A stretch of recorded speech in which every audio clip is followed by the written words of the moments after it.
अथ द्वितीयोऽध्यायः।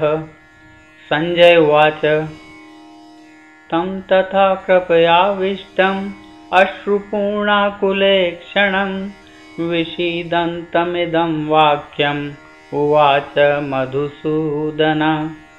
श्रीभगवानुवाच कुतस्त्वाकश्मलमिदं विषमे समुपस्थितम् अनार्यदुष्टम् अस्वर्ग्यम् अकीर्तिकरमर्जुन।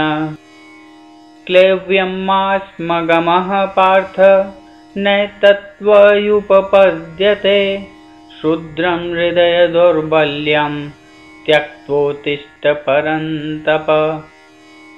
अर्जुन उवाच कथं भीष्ममहं सङ्ख्ये द्रोणं च मधुसूदन इषुभिः प्रतियोत्सामि पूजार्हार्वरिसूदन। गुरून् हत्वा हि महानुभावा श्रेयो भोक्तं भैक्षमपि हलोके हत्वार्थकामांस्तु गुरूनिहेव भुञ्जीय भोगान् रुधिरप्रदिग्धान्। न चेतद्विद्मः कतरन्नो गरीयो यद्वा जयेम यदि वा नो जयेयुः। याने हत्वा न जिजीविषाम तेव स्थिता प्रमुखे धार्तराष्ट्रा। कार्पण्यदोषोपहत स्वभाव पृच्छामि त्वां धर्मसम्मूढचेता।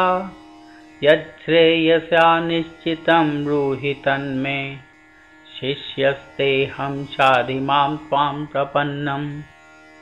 न हि प्रपश्यामि ममापनुद्यात् यच्चोकमुच्छोषणमिन्द्रियाणाम् अवाप्य भूमावसपत्नमृध्यं राज्यं सुराणामपि चाधिपत्यम्। संजय उवाच एवमुक्त्वा ऋषिकेशं गुणाकेश परन्तप न योत्स्यति गोविन्दम् उक्त्वा तूष्णीवभूवः। तमुवाच ऋषिकेशः प्रहसन्निव भारत सेनयोरुभयोर्मध्ये विषीदन्तमिदं वच। श्रीभगवानुवाच अशोचानन्वशोचस्त्वं प्रज्ञावादांश्च भाषसे गतासून गतासूंश्च नानुशोचन्ति पण्डिता। न त्वेवाहं जातु नासं न त्वं नेमे जनाधिपा न चैव न भविष्याम सर्वे वयमतः परम्। देहिनोऽस्मिन् यथा देहे कौमारं यौवनं जरा तथा देहान्तरप्राप्ति धीरस्तत्र न मुह्यति। मात्रा स्पर्शास्तु कौन्तेय शीतोष्णसुखदुःखदा आगमापायिनो नित्या तांस्तितिक्षस्व भारत। यं हि न व्यथयन्त्येते पुरुषं पुरुषर्षभ सम्मदुःखसुखं धीरं सौम्यतत्त्वाय कल्पते। नासतो विद्यते भावो नाभावो विद्यते सतः उभयोरपि द्रष्टोऽन्तः त्वनयोस्तत्त्वदर्शिभिः। अविनाशी तु तद्विद्धि येन सर्वमिदं ततं विनाशम् अव्ययस्यास्य न कश्चित् कर्तुमर्हति। अन्तवन्त इमे देहा नित्यसोक्त्या शरीरिण अनाशिनो प्रमेयस्य तस्माद्युध्यस्व भारत। य एनं वेत्ति हन्तारं यश्चैनं मन्यते हतम् उभौ तौ न विजानीतो नायं हन्ति न हन्यते। न जायते म्रियते वा कदाचित् नायं भूत्वा भविता वा न भूयः अजो नित्यशाश्वतोऽयं पुराणो न हन्यते हन्यमाने शरीरे। वेदा अविनाशिनं नित्यं य एनम् अजमव्ययं कथं स पुरुषः पार्थ कं घातयति हन्तिकम्। वासांसि जीर्णानि यथा विहाय नवानि गृह्णाति नरोपराणि तथा शरीराणि विहाय जीर्णानि अन्यानि संयाति नवानि देहि। नैनं छिन्दन्ति शस्त्राणि नैनं दहति पावकः न चैनं क्लेदयन्त्यापो न शोषयति मारुतः। अच्छेद्योऽयमध्याह्योऽयम् अक्लेद्यो शोष्य एव च नित्यसर्वगतस्थाणु अचलोऽयं सनातनः। अव्यक्तोऽयमचिन्त्योऽयम् अविकार्योऽयमुच्यते तस्मादेवं विदित्वेनं नानुशोचितुमर्हसि। अथ चैनं नित्यजातं नित्यं वा मन्यसे मृतं तथापि त्वं महाबाहो नैवं शोचितुमर्हसि। जातस्य हि ध्रुवो मृत्युः ध्रुवं जन्म मृतस्य च तस्मादपरिहार्येथे न त्वं शोचितुमर्हसि। अव्यक्तादीनि भूतानि व्यक्तमध्यानि भारत अव्यक्तनिधनान्येव तत्र का परिदेवना। आश्चर्यवत् पश्यति कश्चिदेनम् आश्चर्यवद्वदति तथैव चान्यः आश्चर्यवचेन मन्यः शृणोति श्रुत्वाप्येनं वेद न चैव कश्चित्। देहि नित्यम् अवध्योऽयं देहे सर्वस्य भारत तस्मात् सर्वाणि भूतानि न त्वं शोचितुमर्हसि। स्वधर्ममपि चावेक्ष्य न विकम्पितुमर्हसि धर्म्याद्धियुद्धात् श्रेयो अन्यच्छत्रियस्य न विद्यते। यदृच्छया चोपपन्नं स्वर्गद्वारम् अपावृतं सुखिनः क्षत्रिया पार्थ लभन्ते युद्धमीदृशम्। अथ चेत्त्वमिमं धर्म्यं संग्रामं न करिष्यसि ततः स्वधर्मं कीर्तिं च हित्वा पापमवाप्स्यसि। अकीर्तिं चापि भूतानि कथयिष्यन्ति ते व्ययां सम्भावी तस्य चाकीर्तिर्मरणादतिरिच्यते।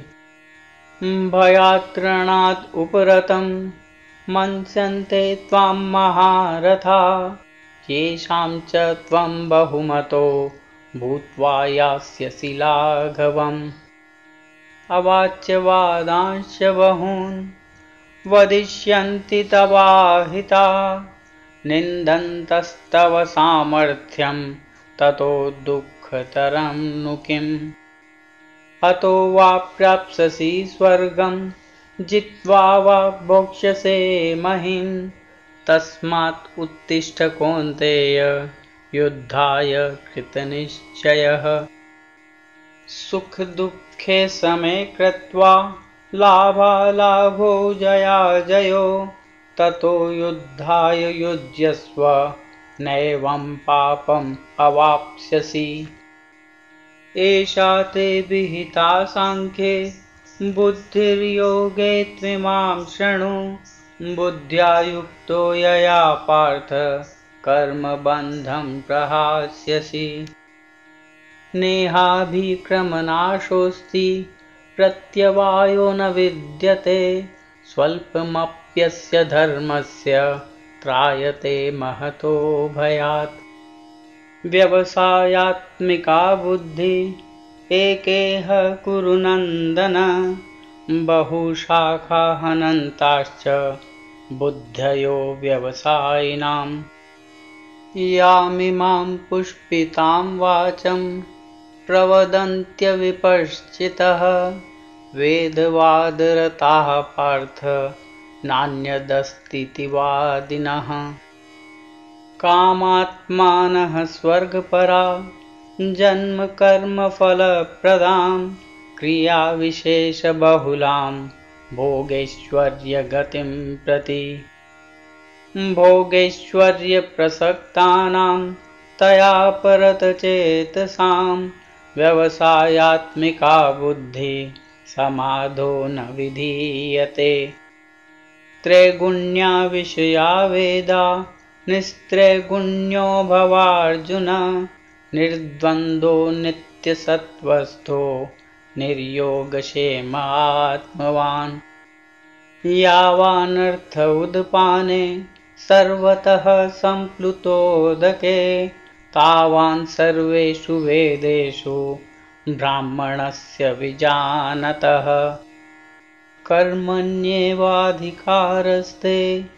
मा फलेषु कदाचन मा कर्मफलहेतुर्भूः मा ते सङ्गोत्स्व अकर्मणि योगस्थः कुरु कर्माणि सङ्गं त्यक्त्वा धनञ्जय सिद्ध्य असिद्ध्यो समो भूत्वा समत्वं योग उच्यते दूरेण हवरं कर्म बुद्धियोगात् धनञ्जय बुद्धो शरणम् अन्विच्छ कृपणः फलहेतवः बुद्धियुक्तो जहातीह उभे सुकृतदुष्कृते तस्माद्योगाय युज्यस्व योगकर्मसु कौशलम् कर्मजं बुद्धियुक्ता हि फलं त्यक्त्वा मनीषिणः जन्मबन्धविनिर्मुक्ता पदं गच्छन्त्यनामयम् यदा ते मोहकलिलं बुद्धिर्व्यतितरिष्यति तदा गन्तासि निर्वेदं श्रोतव्यस्य श्रुतस्य च श्रुति विप्रतिपन्ना ते यदा स्यास्यति निश्चला समाधावचला बुद्धि तदा योगम् अवाप्स्यसि अर्जुन उवाच स्थितप्रज्ञस्य का भाषा समाधिस्तस्य केशव स्थितधि किं प्रभाषेत किमासीत व्रजेत किम् श्रीभगवान् उवाच प्रजहाति यदा कामान् सर्वान् पार्थमनोगतान् आत्मन्येवात्मना तुष्टः स्थितप्रज्ञस्तदोच्यते दुःखेषु अनुद्विग्नमना सुखेषु विगतस्पृहः वीतरागभयक्रोधः स्थितधीर्मुनिरुच्यते यः सर्वत्रानभिस्नेहः तत्प्राप्य शुभाशुभं न अभिनन्दति न द्वेष्टि तस्य प्रज्ञा प्रतिष्ठिता यदा संहरते चायं कूर्मोऽङ्गानीव सर्वशः इन्द्रियाणि इन्द्रियार्थेभ्यः तस्य प्रज्ञा प्रतिष्ठिता विषया विनिवर्तन्ते निराहारस्य देहिनः रसवर्जं रसोऽप्यस्य परं दृष्ट्वा निवर्तते यततो यपि कौन्तेय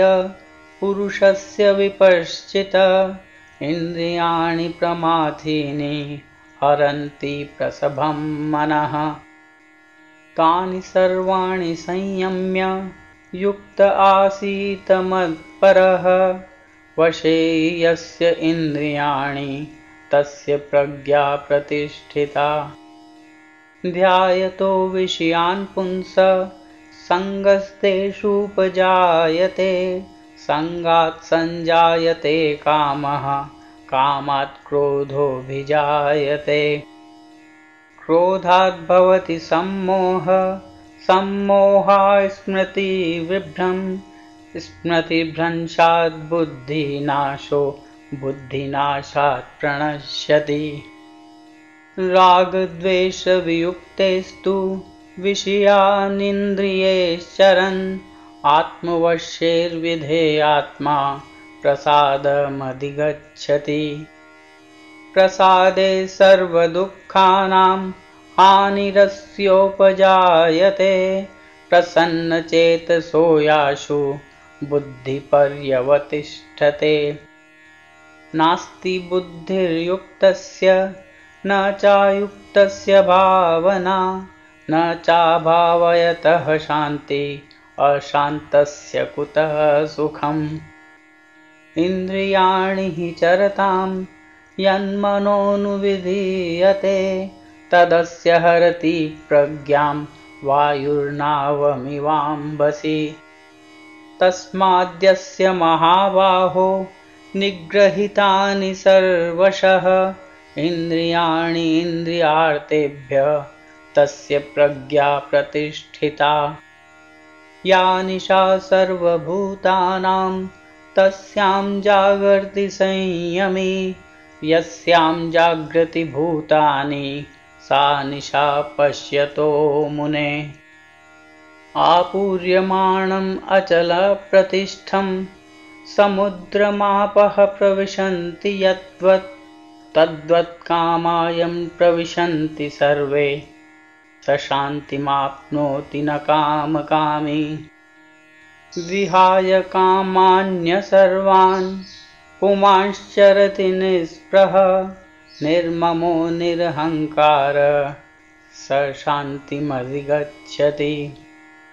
येषां ब्राह्मी स्थितिः पार्थ नैनां प्राप्य विमुह्यति, स्थित्वास्याम् अन्तकालेऽपि ब्रह्मनिर्वाणमृच्छति।